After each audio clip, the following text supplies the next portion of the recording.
Good evening all. ഇന്നത്തെ ക്ലാസ്സിലൂടെ നമ്മൾ discuss ചെയ്യാൻ വേണ്ടി പോകുന്നത് ഡിക്ലൈൻ ഓഫ് ആൻഷ്യന്റ് വേൾഡ് എന്ന് പറയുന്ന ഒരു ടോപ്പിക്കാണ്. നമ്മുടെ സിലബസ് പ്രകാരം അല്ലെങ്കിൽ വേൾഡ് ഹിസ്റ്ററി പഠിക്കുന്ന സമയത്ത് there should be definitely A decline for this ancient world history. അപ്പോൾ ഈ ഒരു വീഡിയോയിൽ നമ്മൾ അതിന് കൃത്യമായിട്ടുള്ള എന്തൊക്കെയാണ് പ്രധാനപ്പെട്ട ഡിക്ലൈൻ്റെ റീസൺസ്, എന്തൊക്കെയാണ് ഡിക്ലൈൻ്റെ ഭാഗമായിട്ട് നടന്നിട്ടുണ്ടായിരുന്നത്, as well as a transition to the early medieval period, ഇത്രയും കാര്യങ്ങളാണ് ഡിസ്കസ് ചെയ്യുന്നത്. എല്ലാവർക്കും ക്രിസ്റ്റൽ എഡ്യൂ ഹബിലേക്ക് സ്വാഗതം. Let me share a PPT for you. PPT അടിസ്ഥാനത്തിൽ നമുക്ക് ഡിസ്കഷൻ മുന്നോട്ട് കൊണ്ടുപോകാം. Yes, of the screen is visible to you. So decline of ancient world, ഈ ഒരു ചിത്രം തന്നെ നിങ്ങൾ നോക്കിക്കേ, സംതിങ് കൊളാപ്സിംഗ് ആണ്. അവിടെ ഉണ്ടായിരുന്ന വലിയ എന്തോ ഒരു സാമ്രാജ്യം തകരുന്നതിന് തുല്യമായിട്ടുള്ള ഒരു പിക്ചോറിക് റെപ്രസെന്റേഷൻ ആണ് നമുക്കിവിടെ കാണാൻ വേണ്ടി സാധിക്കുന്നത്, അല്ലെ? So the most and the basic point is that the decline of Roman Empire is one of the major point regarding this decline of ancient world. Ancient വേൾഡിലെ ഏറ്റവും പ്രധാനപ്പെട്ട ഡിസ്കഷൻ എന്ന് പറയുന്നത് തന്നെ റോമൻ എംപയറിന്റെ ഡിക്ലൈൻ എന്നതുമായി ബന്ധപ്പെട്ടുള്ളതാണ്.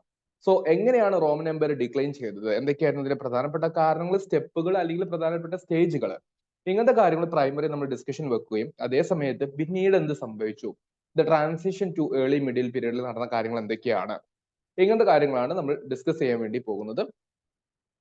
സോ അതിന്റെ മുന്നോടിയായിട്ട് നമുക്ക് ബ്രീഫ് ആയിട്ട് നമ്മൾ ഇതുവരെ പഠിച്ചിട്ടുള്ള, നമ്മുടെ ക്ലാസ് റൂമിൽ നമ്മൾ ഇതുവരെ പഠിച്ചിട്ടുള്ള വേൾഡ് ഹിസ്റ്ററിയുടെ ടൈം ലൈൻ വെച്ചിട്ട് ചില കാര്യങ്ങളൊന്ന് പെട്ടെന്ന് പറയാം. സോ നമ്മൾ ആദ്യത്തെ ഒരു ക്ലാസ്സിൽ ഡിസ്കസ് ചെയ്തിട്ടുണ്ടായിരുന്ന എന്താണ്, സ്റ്റോൺ ഏജ് എന്ന് പറയുന്ന ഒരു ടോപ്പിക്കാണ്. സോ സ്റ്റോൺ ഏജ് എന്ന് പറയുന്ന ഒരു ടോപ്പിക്കിലൂടെ നമ്മൾ കൂടുതലായിട്ട് ഡിസ്കഷന് വിധേയമാക്കിയിട്ടുണ്ടായിരുന്നത് പാലിയോലിത്തിക്, മെസോലിത്തിക് ആൻഡ് നിയോലിത്തിക് എന്ന് പറയുന്ന കൾച്ചേഴ്സും അതുമായി ബന്ധപ്പെട്ട പ്രധാനപ്പെട്ട ഫീച്ചേഴ്സും കറസ്പോണ്ടിങ് ഇന്ത്യൻ ഹിസ്റ്ററിയിൽ വരുന്ന ചില ടോപ്പിക്സ് നമ്മൾ ഡിസ്കസ് ചെയ്തു, അല്ലെ? അതാണ് സ്റ്റോൺ ഏജിൽ ചെയ്തിട്ടുണ്ടായിരുന്നത്. പിന്നീട് വരുന്നു ദ ഫസ്റ്റ് സിവിലൈസേഷൻ എന്ന് പറയുന്ന ബ്രോൺസ് ഏജ് സിവിലൈസേഷൻസ്. അങ്ങനെ ആ ബ്രോൺസ് ഏജ് സിവിലൈസേഷന്റെ ഭാഗമായിട്ട് നമ്മൾ 4 ടോപ്പിക്കാണ് പഠിച്ചിട്ടുണ്ടായിരുന്നത്. ഒന്ന് ഈജിപ്ഷ്യൻ സിവിലൈസേഷൻ, ഒന്നാമത്തെ നമ്മൾ Mesopotamian civilization, because that is the cradle of civilization. Then Egyptian civilization, Indian civilization and Chinese civilization എന്ന് പറയുന്നത്. ഇതിനുശേഷം നമ്മൾ ഡിസ്കഷൻ ആരംഭിച്ചിട്ടുണ്ടായിരുന്ന അയൺ ഏജുമായി ബന്ധപ്പെട്ടുള്ള ടോപ്പിക്കാണ്. So when we discuss about this Iron Age, we have two particular civilizations. One is the Greek civilizations and another one is the Roman civilization. ഒന്ന് Greek സിവിലൈസേഷനും മറ്റൊന്ന് Roman സിവിലൈസേഷനും ആണ്. അപ്പൊ അതിന്റെ ഭാഗമായിട്ട് നമുക്ക് ഗ്രീക്കിലെ ഡിഫറെന്റ് സ്റ്റേജുകളെ കുറിച്ച് നമ്മൾ പറഞ്ഞു. ഗ്രീക്കിന്റെ ബ്രോൺസ് ഏജിനെ കുറിച്ച് നമ്മൾ സംസാരിച്ചു, അയൺ ഏജിനെ കുറിച്ച് സംസാരിച്ചു, പിന്നീട് എന്ത് സംഭവിച്ചു എന്നുള്ളതിനെ കുറിച്ച് നമ്മൾ ഗ്രീക്കിന്റെ കാര്യത്തിൽ ഡിസ്കസ് ചെയ്തു. എസ്പെഷ്യലി ഏഥൻസ് ആൻഡ് സ്പാർട്ട എന്ന് പറയുന്ന സിറ്റി സ്റ്റേറ്റുകളെ കുറിച്ചും നമ്മൾ ഡിസ്കഷൻ നടത്തിയിട്ടുണ്ടായിരുന്നു. റോമൻ ഡിസ്കസ് ചെയ്ത സമയത്ത് first we discuss about the Roman republic of Julius Caesar, then Roman empire of Augustus Caesar. ഇങ്ങനത്തെ കാര്യങ്ങൾ ഡിസ്കസ് ചെയ്തിട്ട് അതിന്റെ പ്രധാനപ്പെട്ട ഫീച്ചേഴ്സ് ആണ് പറഞ്ഞിട്ടുണ്ടായിരുന്നത്. ഇനി നമ്മൾ പറയാൻ വേണ്ടി പോകുന്നത് ഡീക്ലൈൻ ഫേസ് ആണ്. അപ്പൊ ഡീക്ലൈൻ ഫേസ് എന്ന് പറയുമ്പോൾ മോസ്റ്റ് ഇമ്പോർട്ടന്റ്ലി ഈ റോമൻ എംപയർ എങ്ങനെ ഡീക്ലൈൻ ചെയ്യുന്നു എന്നതുമായി ബന്ധപ്പെട്ടുള്ളതാണ്. അപ്പൊ റോമൻ എംപയർ എന്ന് പറയുന്ന കോൺസെപ്റ്റ് എപ്പോഴാണ് വരുന്നത്? 27 BC-യിലാണ്. അപ്പൊ 27 BC മുതൽക്ക് ഒരു 476 BC വരെ AD വരേക്കുള്ള ഒരു കാലഘട്ടത്തിൽ നമുക്ക് റോമൻ എംപയർ എന്ന് പറയുന്ന കോൺസെപ്റ്റ് കാണാൻ പറ്റും. In which we have the first king Octavian Caesar or Augustus Caesar എന്ന് പറയുന്ന വ്യക്തിയുണ്ട്. അങ്ങനത്തെ കുറച്ച് കാര്യങ്ങളൊക്കെ നമ്മൾ മുമ്പത്തെ ക്ലാസ്സിൽ ഡിസ്കസ് ചെയ്ത് വെച്ചതാണ്. അതിന്റെ കണ്ടിന്യൂഷൻ ആയിട്ട് ഡീക്ലൈനുമായി ബന്ധപ്പെട്ട ചില കാര്യങ്ങളാണ് ഇനി നമ്മൾ പറയാൻ വേണ്ടി പോകുന്നത്, especially the major reasons. Okay, അപ്പൊ ഡീക്ലൈൻ എന്ന് പറയുന്ന സമയത്ത് എന്തൊക്കെ കാര്യങ്ങളാണ് ഇനി വരാൻ വേണ്ടി പോകുന്നത്, that we are going to discuss. So some points are mentioned here. Like 3rd സെഞ്ചുറിയിൽ റോമൻ ഹിസ്റ്ററി എന്ന് പറയുന്നത് ഒരു പീരിയഡ് ഓഫ് ക്രൈസിസ് ആണ് പലപ്പോഴും പറയാറുള്ളത്. കാരണം റോം എന്ന് പറയുന്ന city, that is in Italy, Tiber നദി, ഇതിനെ കുറിച്ചൊക്കെ നമ്മൾ പറഞ്ഞിട്ടുണ്ടായിരുന്നു. അപ്പൊ ആ നദിയും അതിന്റെ സിറ്റിക്കും ഉള്ള ഇമ്പോർട്ടൻസ് നഷ്ടപ്പെടുകയും പുതിയ അഡ്മിനിസ്ട്രേറ്റീവ് ക്യാപിറ്റലിനെ കുറിച്ച് അന്വേഷിച്ച് നടക്കുകയും ചെയ്യുന്നുണ്ട്. എന്തായിരിക്കും കാരണം? റോം എന്ന് പറയുന്ന ഒരു പ്രദേശത്തിന്റെ സിഗ്നിഫിക്കൻസ് നഷ്ടപ്പെട്ടു എന്നുള്ളതാ. എങ്ങനെ നഷ്ടപ്പെട്ടു അല്ലെങ്കിൽ എന്തുകൊണ്ട് നഷ്ടപ്പെട്ടു? അതിൽ ഏറ്റവും പ്രധാനപ്പെട്ട ഒരു റീസൺ എന്ന് പറയുന്നത് ആ കാലഘട്ടത്തിൽ ഉണ്ടായിരുന്ന ഫോറിൻ ഇൻവേഷൻസ് ആണ്. സംടൈംസ് ബാർബറിക് ഇൻവേഷൻസ് എന്ന പേരും ഉപയോഗിക്കാറുണ്ട്. അപ്പൊ ആ രീതിയിൽ നോക്കുന്ന സമയത്ത് ഫോറിൻ ഇൻവേഷൻ പറയുമ്പോൾ we have especially the Germanic tribes like Vandals, Ostrogoths, Theodoric, ഇങ്ങനത്തെ കുറെ ജർമാനിക് ട്രൈബുകൾ മുകളിൽ നിന്നും സൗത്തിലോട്ട് അവരെന്ത് ചെയ്യുന്നുണ്ട്, എക്സ്പാൻഡ് ചെയ്ത് അറ്റാക്ക് ചെയ്യുന്നുണ്ട് എന്നുള്ളത് കാണാൻ വേണ്ടി സാധിക്കും. അതുപോലെ ഏഷ്യയിൽ നിന്ന് ഹൂണന്മാർ വരുന്നുണ്ട്. അങ്ങനെ പല ആൾക്കാരും ഈ ഒരു പെനിൻസുലയിൽ നിന്നുകൊണ്ട് ആക്രമണം നടത്തിയപ്പോൾ ഇവർക്ക് ഇവരുടെ പ്രധാനപ്പെട്ട ചില സ്ഥലങ്ങളും ഹോപ്പും ഹോൾഡ് എല്ലാം നഷ്ടപ്പെട്ടു തുടങ്ങി എന്നുള്ള. കൃത്യമായിട്ട് പറയുകയാണെങ്കിൽ 5th സെഞ്ചുറി AD ഒക്കെ ആകുമ്പോഴേക്കും ജർമാനിക് ബാർബറിയൻസ് ഇറ്റലിയിൽ അവരുടെ ആധിപത്യം തന്നെ എസ്റ്റാബ്ലിഷ് ചെയ്തിട്ടുണ്ടായിരുന്നു. So here we have one explanatory point. The Romans weathered a Germanic uprising in the late 4th century, but around 410 410 ആകുന്ന സമയത്ത് ദ വിസിഗോത്ത് കിങ് അലാറിക് അദ്ദേഹം എന്ത് ചെയ്യുന്നുണ്ട്, റോം പിടിച്ചെടുക്കുന്നുണ്ട് എന്നുള്ളതാണ്. അപ്പൊ വിസിഗോത്സ് എന്ത് ചെയ്യുന്നുണ്ട്, റോമിന്റെ അല്ലെങ്കിൽ റോമൻ സിവിലൈസേഷന്റെ ക്യാപിറ്റൽ ആയിട്ടുള്ള ഈ ഒരു ഭാഗങ്ങൾ, ഇറ്റലിയുടെ ഭാഗങ്ങളൊക്കെ പിടിച്ചെടുക്കുന്നുണ്ട് എന്ന് കാണാൻ വേണ്ടി സാധിക്കും. എന്നിട്ടോ പിന്നീട് നമുക്ക് ഇതിന്റെ പല റെയ്ഡുകളൊക്കെ കാണാൻ വേണ്ടി സാധിക്കുന്നുള്ള, ലൈക്ക് ദ എറ്റേണൽ സിറ്റി എന്ന് പറയുന്ന ഒരു കോൺസെപ്റ്റിലാണ് നിന്നിട്ടുണ്ടായിരുന്നത്. അത് പിന്നീട് 455 ആകുമ്പോഴേക്ക് വീണ്ടും എന്ത് ചെയ്യുന്നുണ്ട്, വാൻഡൽസ് വരുന്നുണ്ട്. സോ വിസിഗോട്സ്, വാൻഡൽസ്, ഇങ്ങനത്തെ ഒരുപാട് ജർമാനിക് ട്രൈബുകൾ പീരിയോഡിക് ആയിട്ട് ഈ സിറ്റിയെ അറ്റാക്ക് ചെയ്തുകൊണ്ടേയിരുന്നു. സോ ഒബ്വിയസ്ലി അവിടെ അഡ്മിനിസ്ട്രേറ്റീവ് ക്യാപിറ്റൽ നിലനിൽക്കാനുള്ള ചാൻസും ഇല്ല, കുറെ ആൾക്കാർ അവിടെ നിന്നും മാറിയിട്ടുണ്ടായിരുന്നു. 476 ആകുമ്പോഴേക്കും what we can C, Germanic leader ആയിട്ടുള്ള ഒഡോസർ ആദ്യം ഒരു റിവോൾട്ട് നടക്കുകയും അവിടെ ഉണ്ടായിരുന്ന റോമൻ എംപറർ ആയിട്ടുണ്ടായിരുന്ന റോമുലസ് അഗസ്റ്റസിനെ പുറത്താക്കുകയും ചെയ്തു. റോമുലസ് അഗസ്റ്റസിനെ 476 പുറത്താക്കിയപ്പോൾ പിന്നീട് ഇറ്റലി അല്ലെങ്കിൽ റോം കേന്ദ്രീകരിച്ചിട്ടുള്ള ഒരു റോമൻ സിവിലൈസേഷനോ അതിന്റെ അവശേഷികളോ ഒന്നും ഇല്ലാത്തൊരവസ്ഥയിലോട്ട് മാറുകയും ചെയ്തു. അപ്പോൾ ചരിത്രകാരന്മാർ പതിവ് പറയുന്നത് 476 വെസ്റ്റേൺ റോമൻ എംപയർ തീരുമാനമായി എന്നുള്ളതാണ്. അതുകൊണ്ടാണ് നമ്മൾ 476 എന്ന് പറയുന്ന ഒരു പീരീഡ് മെൻഷൻ ചെയ്യുന്നത്. സോ 27 BC ആ സമയത്ത് നമുക്കുണ്ടായിരുന്നത് ഒക്ടോവിയൻ സീസർ എന്ന് പറയുന്ന അഗസ്റ്റസ് സീസർ ആണ്. 476 the last one Romulus Augustus എന്ന് പറയുന്ന വ്യക്തിയാണ്. അപ്പൊ അങ്ങനത്തെ പേരുകളൊക്കെ കൃത്യമായിട്ട് അറിഞ്ഞിരിക്കാൻ വേണ്ടി ശ്രമിക്കാം.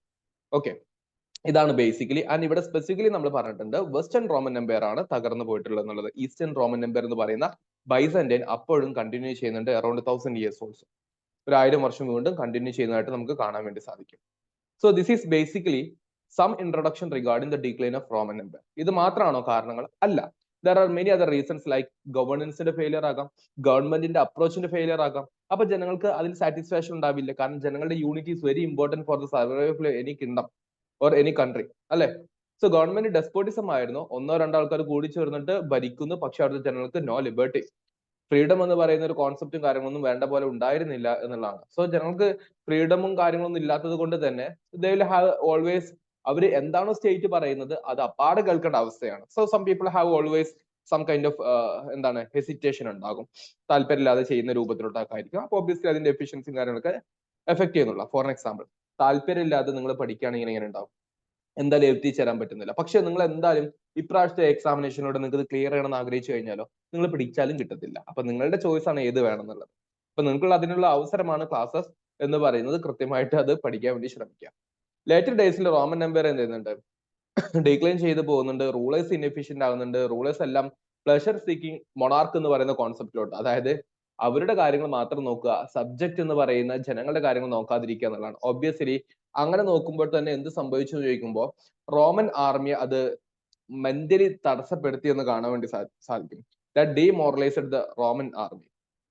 പറയാൻ കാരണം റോമൻ ആർമിയുടെ തുടക്ക സമയത്ത് നോക്കുകയാണെങ്കിൽ അവർ വലിയ പാട്രിയോട്ടിക് ആയിരുന്നു, ഫോർ റോം എന്ന് പറയുന്ന രൂപത്തിലോട്ടായിരുന്നു അവർ ഉണ്ടായിരുന്നത്. പക്ഷെ പിൽക്കാലഘട്ടത്തിൽ അവരുടെ പ്രൊഫഷണൽ ഒരു ആർമിയെ റിക്രൂട്ട് ചെയ്യുന്ന രൂപത്തിലോട്ട് മാറ്റി. അതായത് പാട്രിയോട്ടിസത്തിനേക്കാൾ അപ്പുറത്തോട്ട് ഒരു ജോബായിട്ട് മാറ്റിയപ്പോൾ എല്ലാവരും അവരുടെ പൈസക്ക് വേണ്ടിയും കൊള്ള ലാഭത്തിന് വേണ്ടിയും യുദ്ധം ചെയ്യാൻ വേണ്ടി തുടങ്ങി, not to protect their homes. അപ്പൊ അത് തന്നെ അവരുടെ നേച്ചർ മാറ്റി എന്നുള്ളതാണ്. So they plundered the cities of the empire than for their enemies. ശത്രുക്കളെ ഫൈറ്റ് ചെയ്യുന്നതിനേക്കാൾ കൂടുതൽ അവർ എംപയറിന്റെ അകത്ത് തന്നെ എങ്ങനെയൊക്കെ പ്ലണ്ടറിങ് നടത്താം എന്നുള്ളതിനോട്ട് തിരിഞ്ഞു എന്നുള്ളതാണ്. അപ്പോൾ ഒബ്വിയസ്ലി ഇൻസ്റ്റെബിലിറ്റീസ്, അതുപോലെ കലാമിറ്റീസ്, ഇങ്ങനത്തെ റിവോൾട്ടുകൾ, ഇങ്ങനത്തെ ഒരുപാട് പ്രശ്നങ്ങൾ ആ കാലഘട്ടത്തിൽ ഉണ്ടായിരുന്നു എന്നുള്ളതും പ്രധാനപ്പെട്ട റീസൺ ആയിട്ട് പറയാൻ വേണ്ടി പറ്റും. മറ്റൊരു റീസൺ ആണ് ദ ഡിക്ലൈൻ ഓഫ് പോപ്പുലേഷൻ. ഈ അബോർഷൻ, ഇൻഫാന്റിസൈഡ്, അവോയ്ഡൻസ് ഓർ നമ്മുടെ മാരേജ് നീട്ടി വെക്കുക, അല്ലെങ്കിൽ വാർ, ഇന്റേണൽ റവല്യൂഷൻ, റിവോൾട്ടുകൾ, ഇങ്ങനത്തെ കാരണങ്ങൾ കൊണ്ട് പോപ്പുലേഷന്റെ ഒരു എണ്ണം കുറഞ്ഞു പോയി എന്നുള്ളതും കാണാൻ വേണ്ടി സാധിക്കും. ഇതൊരു റീസൺ ആണ്. ഇനി സ്പെസിഫിക്കലി പറയുന്ന ഒരു റീസൺ ആണ് റിലീജിയസ് കോസ് എന്നുള്ളത്, എസ്പെഷ്യലി ക്രിസ്ത്യാനിറ്റി. തുടക്ക സമയത്ത് നോക്കുകയാണെങ്കിൽ ഈ റോമൻ എംപയർ ക്രിസ്ത്യാനിറ്റിക്ക് എതിരെയായിരുന്നു, ക്രിസ്ത്യൻസിനെ കൊന്നടക്കുന്ന രൂപത്തിലോട്ടാണ് ഉണ്ടായിരുന്നത്. എന്നാൽ ഒരു 3rd സെഞ്ചുറിക്ക് ശേഷം എന്ത് ക്രിസ്ത്യാനിറ്റി അവർ ആക്സെപ്റ്റ് ചെയ്യുന്നുണ്ട്. ഓക്കെ, ക്രിസ്ത്യാനിറ്റി ആക്സെപ്റ്റ് ചെയ്തിട്ട് നമുക്ക് ക്രിസ്ത്യാനിറ്റി അതിന്റെ ഐഡിയാസ് അവർ ഫോളോ ചെയ്തപ്പോൾ that eventually became what one of the reason behind the fall of Roman empire എന്നുള്ളത്. അത് പറയുന്ന പ്രധാനപ്പെട്ട ഒരു ഹിസ്റ്റോറിയൻ ആണ് എഡ്വാർഡ് ഗിബ്ബൺ എന്ന് പറയുന്ന വ്യക്തി. എഡ്വാർഡ് ഗിബ്ബൺ അദ്ദേഹം പറയുന്നത് Christianity was a chief cause for the Rome's fall എന്ന് കൃത്യമായിട്ട് പറയുന്നുണ്ട്. അപ്പൊ അതുകൊണ്ട് ഹിസ്റ്റോറിയൻസിന്റെ പേരൊന്ന് അറിഞ്ഞിരിക്കാം. അദ്ദേഹം പറയുന്നത് ക്രിസ്ത്യാനിറ്റിയുടെ ചില ideal of asceticism against war ആണ്, പ്രയർ എഗെയിൻസ്റ്റ് വാർ ആണ്, and ethics of non resistance, peace എല്ലാം എംപയറിന്റെ ഒരു പവർഫുൾ നേച്ചറിനെ തകർത്ത് കളഞ്ഞു എന്നുള്ളതും അങ്ങനെ ക്രിസ്ത്യാനിറ്റിയിലൂടെ റോമൻ എംപയറിന്റെ ശക്തി നശിച്ചു പോയി എന്നുള്ളതാണ് എഡ്വേർഡ് ഗിഡ്ബൻ അഭിപ്രായപ്പെടുന്നത്. And we have edict of Milan, city ആയിട്ടുള്ള മിലാനിലെ നമുക്കൊരു ശാസനം കാണാൻ വേണ്ടി പറ്റും. അതിൽ ക്രിസ്ത്യാനിറ്റിയെ ലീഗലൈസ് ചെയ്തത് 313 എന്ന് പറയുന്നുണ്ട്.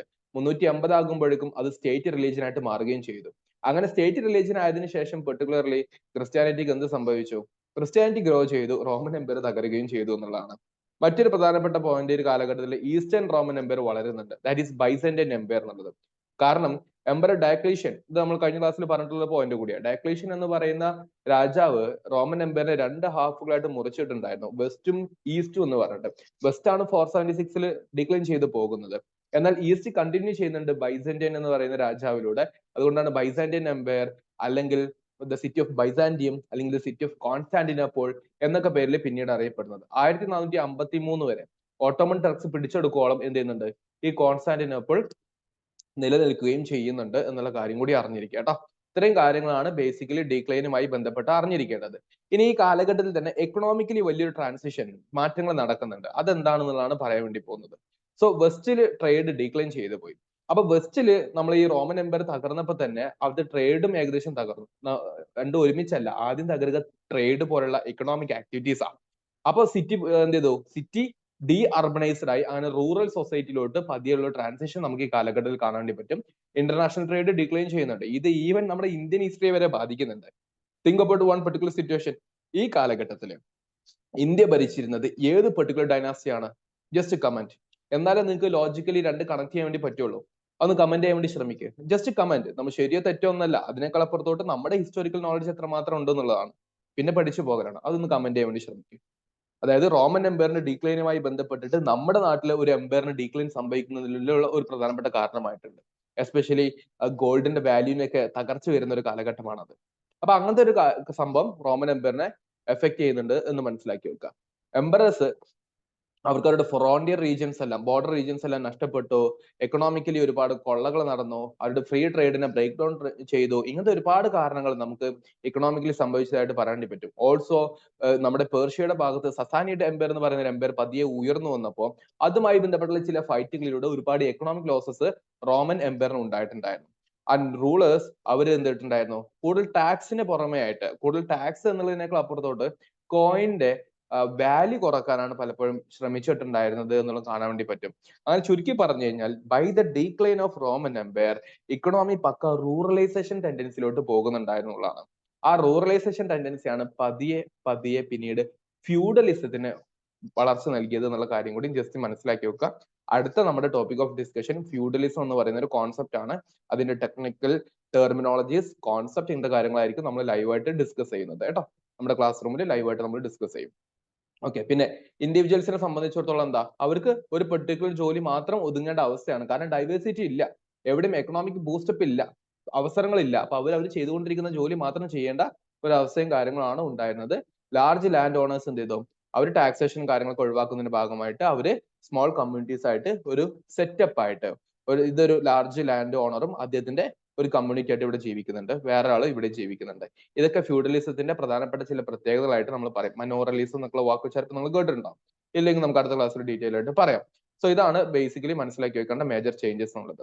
ഇപ്പൊ നമ്മൾ പഠിച്ചിരിക്കുന്ന ഈ കാര്യം ഉണ്ടല്ലോ, 4-ാം നൂറ്റാണ്ട് മുതൽ 8-ാം നൂറ്റാണ്ട് വരെയുള്ള ടോട്ടൽ ആയിട്ടുള്ള പൊളിറ്റിക്കൽ, സോഷ്യൽ, റിലീജിയസ് ചേഞ്ചുകളെ കുറിച്ചാണ്.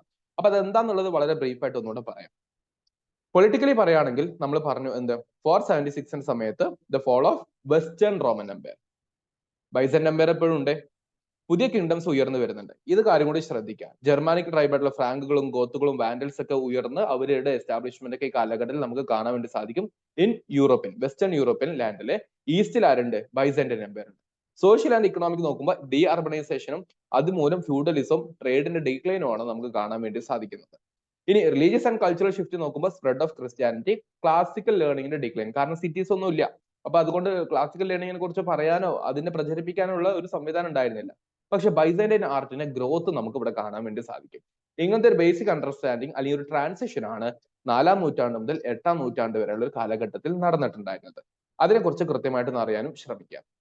ഇനി ഈ ഒരു കാലഘട്ടത്തിൽ പ്രധാനപ്പെട്ട ഒരു രാജാവും ഒരു സംഭവം വരുന്നുണ്ട്. നമ്മുടെ ഈ വെസ്റ്റേൺ റോമൻ എംപയറിലെ ഒരു പുതിയ രാജാവും പുതിയ സംവിധാനങ്ങളും വരുന്നുണ്ട്. അദ്ദേഹത്തിന്റെ പേരാണ് ഷാൾമേൻ എന്ന് പറയുന്നത്. സോ ഷാൾമേന്റെ കാലഘട്ടമാണ് പറയുന്നത്. ഇത് നോക്കിക്കേ, 8ാം നൂറ്റാണ്ട് 8th 9th സെഞ്ചുറിയുടെ സമയത്ത് 768 814 AD യുടെ സമയത്ത് ഷാൾമേൻ എന്ന് പറയുന്ന റോമൻ രാജാവ് ഭരിക്കുന്നുണ്ട് എന്ന് കാണാൻ വേണ്ടി സാധിക്കും. അദ്ദേഹത്തിന്റെ ചില ഫീച്ചേഴ്സ് പറയുമ്പോൾ he is the king of the Franks actually. അദ്ദേഹം ഫ്രാൻസിന്റെ രാജാവായിട്ട് തുടങ്ങിയ ആളാണ്. അദ്ദേഹം പിന്നീട് എന്ത് ചെയ്തു, റോമൻ ഇമ്പീരിയൽ കൾച്ചറും കാര്യങ്ങളൊക്കെ റിവൈവ് ചെയ്തെടുത്തു എന്ന് കാണാൻ വേണ്ടി പറ്റും. അങ്ങനെ ആൻഷ്യന്റിന്റെയും മെഡീവൽ വേൾഡിന്റെയും ഒരു പ്രധാനപ്പെട്ട ബ്രിഡ്ജ് ആയിട്ട് ഈ രാജാവിനെ ചിത്രീകരിക്കാറുണ്ട് ഇദ്ദേഹത്തിന്റെ കോൺട്രിബ്യൂഷൻസ്. അപ്പൊ നിങ്ങൾ അറിഞ്ഞിരിക്കേണ്ടത് എന്തൊക്കെയായിരുന്നു ഇദ്ദേഹത്തിന്റെ കോൺട്രിബ്യൂഷൻസ് എന്നുള്ളതാണ്. ഒന്ന്, ഒരുപാട് കോൺക്വസ്റ്റ് നടത്തി ഒരുപാട് പ്രദേശങ്ങൾ പിടിച്ചെടുത്തു എന്നുള്ള. വെസ്റ്റേൺ യൂറോപ്പിലോട്ട് വലിയൊരു കിങ്ഡം എസ്റ്റാബ്ലിഷ് ചെയ്യാൻ വേണ്ടി, ഒരു ഫ്രാങ്കിഷ് കിങ്ഡം തന്നെ എസ്റ്റാബ്ലിഷ് ചെയ്യാൻ ഇദ്ദേഹത്തിന് സാധിച്ചിട്ടുണ്ടായിരുന്നു. By conquering the regions of Italy, Lombardy, Saxony in Germany and part of Spain. ഈ ഭാഗങ്ങളൊക്കെ അദ്ദേഹം പിടിച്ചെടുത്തു. ഇനി പിടിച്ചെടുത്തതിനു ശേഷം അദ്ദേഹം ഒരു റോമൻ രാജാവായിട്ട് വാഴുന്നുണ്ട്. അതിനെ വിളിക്കുന്ന പേരാണ് ദ കരോലിംഗ്യൻ എംപയർ എന്നുള്ളത്. കരോലിംഗ്യൻ എംപയർ എന്ന് കൂടെ പറയും. 800 AD ആവുന്ന സമയത്ത് പുള്ളിക്കാരനെ ഹോളി റോമൻ എംപറർ ആയിട്ട്, വിശുദ്ധനായിട്ട് പ്രഖ്യാപിച്ചിട്ട് പോപ്പ് ലിയോ സ്ഥാനം കൊടുത്തു എന്നുള്ളതാണ്. സോ പോപ്പ് ലിയോ മൂന്നാമൻ അദ്ദേഹത്തെ താങ്കൾ ഹോളി റോമൻ എംപറർ ആണെന്ന് പറഞ്ഞിട്ട് ഒരു സ്ഥാനാരോഹണം കൊടുത്തു.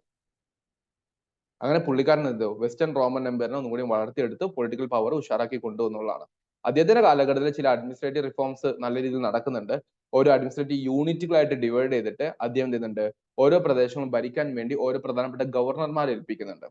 അങ്ങനെ ഉപയോഗിച്ചിരുന്ന പ്രത്യേക ടേമുകളാണ് കൗണ്ടുകളും മാർഗ്രേവ്സ്. നമ്മൾ മാർഗ്രേവ്സ് എന്നൊക്കെ പറയുന്നത് ആക്ച്വലി ഓരോ റീജിയൻസും വേണമെങ്കിൽ പറയാൻ പറ്റുന്നത് ഫ്രോണ്ടിയർ ഗവർണർ, അതിർത്തി പ്രദേശത്തെ ഗവർണർ എന്ന് പോകുന്ന പോസ്റ്റുകളാണ് മാർഗ്രേവ്സ് എന്നൊക്കെ വരുന്നത്. അപ്പൊ അങ്ങനത്തെ ചില പോസ്റ്റുകളും കാര്യങ്ങളൊക്കെ കൊടുത്തിട്ട് കൃത്യമായിട്ടുള്ള അഡ്മിനിസ്ട്രേറ്റീവ് സ്ട്രക്ചറിലൂടെ ഈ റോമൻ എംപറർ എന്ന് പറയുന്ന ഇദ്ദേഹം ഒരു ഫ്രാങ്കിഷ് കിങ്ഡത്തെ വളർത്തിയെടുത്തു വിത്ത് റോമൻ ഇമ്പീരിയൽ കൾച്ചർ. അതാണ് നിങ്ങൾ ബേസിക്കലി മനസ്സിലാക്കി വെക്കേണ്ട പെർട്ടിക്കുലർ കോൺട്രിബ്യൂഷൻസ്. ഇത് മാത്രമല്ല, സം അതർ കോൺട്രിബ്യൂഷൻ പറയുകയാണെങ്കിൽ ഇദ്ദേഹത്തിന്റെ കാലഘട്ടത്തിലാണ് കുറച്ചുകൂടെ പുതിയ മാറ്റങ്ങൾ വരുന്നത്. ദാറ്റ് ഈസ് കോൾഡ് ആസ് കരോലിംഗ്യൻ റെനേസ എന്ന് വിളിക്കുന്ന ഒരു പീരീഡ്. ഇദ്ദേഹത്തിന്റെ കാലഘട്ടത്തിൽ സ്കൂളുകൾ, എഡ്യൂക്കേഷൻ, സ്കോളർഷിപ്പ്, മൊണാസ്ട്രീസ്, അങ്ങനെ സെന്റേഴ്സ് ഓഫ് ലേണിംഗിന് കൂടുതൽ ഇമ്പോർട്ടൻസ് കൊടുത്തിരുന്ന വ്യക്തിയാണ് ഇദ്ദേഹം. അതുകൊണ്ടാണ് കരോലിംഗ്യൻ റെനേസ എന്ന് വിളിക്കുന്നത്. അദ്ദേഹത്തിന്റെ ആ ഒരു സ്കൂളിലൂടെയും കൾച്ചറിലൂടെയും ക്ലാസിക്കൽ നോളജിന്റെ ഒരു ട്രാൻസ്മിഷനും അതിന്റെ ഒരു പ്രിസർവേഷനും നടത്തി എന്നുള്ളത് കാണാൻ വേണ്ടി സാധിക്കും. അതേസമയത്ത് മോസ്റ്റ് ഇമ്പോർട്ടൻ്റ്ലി ഈ രണ്ട് പോയിന്റുകൾ കൃത്യമായിട്ട് അറിഞ്ഞിരിക്കുക. ഒന്ന്, ലാറ്റിൻ എന്ന് പറയുന്ന ഒരു ഭാഷ ഒഫീഷ്യൽ ലാംഗ്വേജ് ഓഫ് അഡ്മിനിസ്ട്രേഷൻ ആക്കി മാറ്റുന്നത് ഇദ്ദേഹമാണ്. ലാറ്റിൻ എന്ന് പറയുന്ന ലാംഗ്വേജ് ഒരു ലാറ്റിൻ എന്ന് പറയുന്ന വില്ലേജിൽ നിന്നാണ് വന്നതെന്നുള്ളത് കഴിഞ്ഞ ക്ലാസ്സിൽ നമ്മൾ പറഞ്ഞിട്ടുണ്ട്. ആ രീതിയിലൊന്ന് അറിഞ്ഞിരിക്കുക. And foundation of feudalism. ഫ്യൂഡലിസത്തിന്റെ ഒരു ഉയർച്ചയും നമുക്ക് കാണാൻ വേണ്ടി സാധിക്കും, അല്ലെങ്കിൽ അതിന്റെ തുടക്കം എന്നുള്ളത്. കാരണം ഷാൾമാനെ കൊണ്ടുതൊട്ടുണ്ടായിരുന്ന ലാൻഡ് ഗ്രാൻഡ് സിസ്റ്റം, ലോയൽറ്റി ഓത്തും വളരെ ഇമ്പോർട്ടന്റ് ഫീച്ചറാണ്. അവരുടെ ലോയൽറ്റി ഓത്ത് എന്ന് പറയുന്നത് യൂറോപ്യൻ ഫ്യൂഡലിസത്തിന്റെ ഒരു പ്രധാനപ്പെട്ട പ്രത്യേകതയാണ്. അത് നമ്മൾ അടുത്ത ക്ലാസ്സിൽ ഡിസ്കസ് ചെയ്യും. അപ്പൊ ഇങ്ങനത്തെ കാര്യങ്ങൾ ഒരു കോൺക്രീറ്റ് സ്ട്രക്ചർ ഉണ്ടാക്കുന്നെടുക്കലും എക്കണോമിക്കൽ ഒരു ട്രാൻസിഷൻ കൊണ്ടുവരുന്നതിലൊക്കെ കാരണമാവുകയും മിഡിവൽ യൂറോപ്പിന്റെ ഒരു എക്കണോമിക് സിസ്റ്റത്തെ ഡിഫൈൻ ചെയ്യുന്നതിൽ കാരണമാവുകയും ചെയ്തുള്ള. കാരണം ഏർലി മിഡിവലിന്റെ മെയിൻ ടോപ്പിക് ഓഫ് ഡിസ്കഷൻ എന്താണ്, ഫ്യൂഡലിസം തന്നെയാണ്. അപ്പൊ ആ രീതിയിൽ ഈ ടോപ്പിക്സും കാര്യങ്ങളൊക്കെ അറിഞ്ഞിരിക്കാൻ വേണ്ടി ശ്രമിക്കുക. So far we have discuss ഷാൾമാന്റെ റെയിന്, കാര്യങ്ങളൊക്കെ ഭരണവും അഡ്മിനിസ്ട്രേഷനും കോൺട്രിബ്യൂഷനും ഒക്കെ നമ്മൾ ഡിസ്കസ് ചെയ്തിട്ടുണ്ട്. ഇതാണ് ഡിക്ലൈൻ ഓഫ് ആൻഷ്യന്റ് എന്ന് പറയുന്ന ഒരു ടോപ്പിക്കിൽ വരുന്നത്. അപ്പൊ കൃത്യമായിട്ട് നമ്മൾ ഇതുവരെ പഠിച്ചിട്ടുള്ള ആൻഷ്യന്റ് വേൾഡ് ഹിസ്റ്ററി മുഴുവനായിട്ട് കൃത്യമായിട്ട് റിവൈസ് ചെയ്യാൻ വേണ്ടി ശ്രമിക്കുക. That's all about this video. Thank you.